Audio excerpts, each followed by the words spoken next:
Jadi kalau kita ingin membangun Indonesia yang maju, yang demokratis, yang inklusif, yang toleran, saya kira tidak bisa tidak kita harus bicara agama.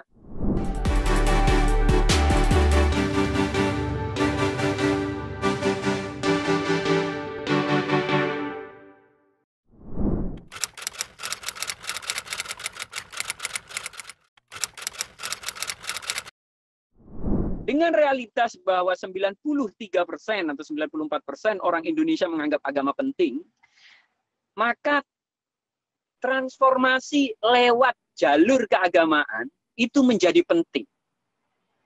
Jadi kalau kita ingin membangun Indonesia yang maju, yang demokratis, yang inklusif, yang toleran, saya kira tidak bisa tidak kita harus bicara agama.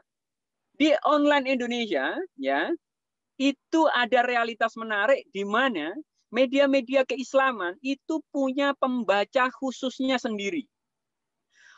Kalau lihat gambar ini, umumnya pembaca media-media keislaman, portal-portal keislaman, itu mereka jarang yang juga membaca portal umum. Jadi pembaca media keislaman itu ya udah membaca misal ya N-Online atau Era Muslim atau Muslim or ID, Rumaiso.com, Almanhaj.com, Tasir Web, gitu ya, ada era Muslim, ada Nahi Mungkar, ada banyak sekali, ada Islami.co yang saya bikin teman-teman, ada banyak sekali, dan sangat sedikit dari mereka yang membaca portal-portal umum. Nah, dalam konteks ini kita melihat ketika kita bicara tentang moderasi beragama, berusaha mengintrodusir nilai-nilai inklusif, nilai-nilai moderat, nilai-nilai toleran dari agama, itu memang tidak bisa tidak harus lewat media-media Islam ini. Karena kalau kita mengkampanyekan lewat media umum, itu ibaratnya ya jamaahnya nggak ada di situ. Orang yang membaca media umum, Kompas, Detik, Kumparan, Tirto, Republika, atau yang lain-lain gitu ya, mainstream, itu secara umum mereka mungkin sudah moderat. Mereka sudah moderat. Sementara yang masih eksklusif atau tidak moderat, itu dia hanya membaca media-media keislaman.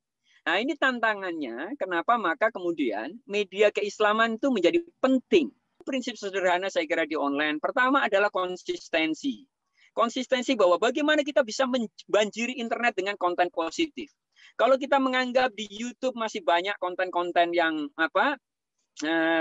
intoleran gitu ya, yang agresif, yang radikal, yang provokatif, kita banyakin aja konten positif. Karena internet itu kayak sungai besar informasi. Internet ini kayak sungai besar informasi, air yang mengalir di situ tergantung sumbernya. Kalau banyak yang mengalir itu isinya hoak, kampanye kebencian, kemudian yang memproduksi mengalirkan air dari mata air yang bersih sedikit, ya sungai informasi itu isinya akan hitam, pekat, atau sampah. Nah, kuncinya adalah bagaimana kita memperbanyak sumber mata air yang bening, yang bersih, yang sehat ini. Jadi, dan itu harus dilakukan secara konsisten. Jadi selain ya membanjirinya dengan konsisten, relevansi menjadi krusial. Dan kalau di dunia internet ya kita ngomong relevansi itu kita harus mantengin tiap hari. Apa yang trending di Google, apa yang dicari orang di Google hari ini, apa yang keislaman, tema keislaman apa yang paling banyak dicari orang di Google hari ini. Dan kita harus menulisnya.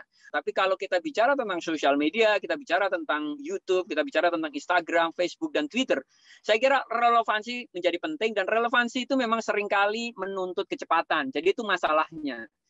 Ada isu apa, jadi yang dianggap relevan apa, orang harus cepat bisa menyediakan konten tersebut. Nah, kita seringkali mungkin bergerak terlalu lambat.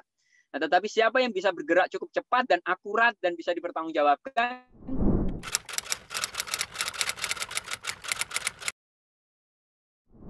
Ya, pertama untuk misal memperkuat gitu kampanye moderasi beragama. Pertama, orang itu kan nyari konten keislaman bukan niatnya itu moderat atau niatnya jadi radikal, ya kan? Dia ya niatnya hanya belajar Islam. Nah, belajar Islam itu biasanya kalau orang kota yang dipelajari itu soal ubudiyah, tata cara sholat Id gitu ya, tata cara sholat apa gitu-gitu. Jadi itu yang benar-benar ubudiyah. Baru setelah soal ubudiyah itu orang biasanya membaca hal-hal yang lain. Nah, kalau kita pengen mempengaruhi orang, memang tulisan-tulisan tentang ubudiyah itu memang harus cukup banyak.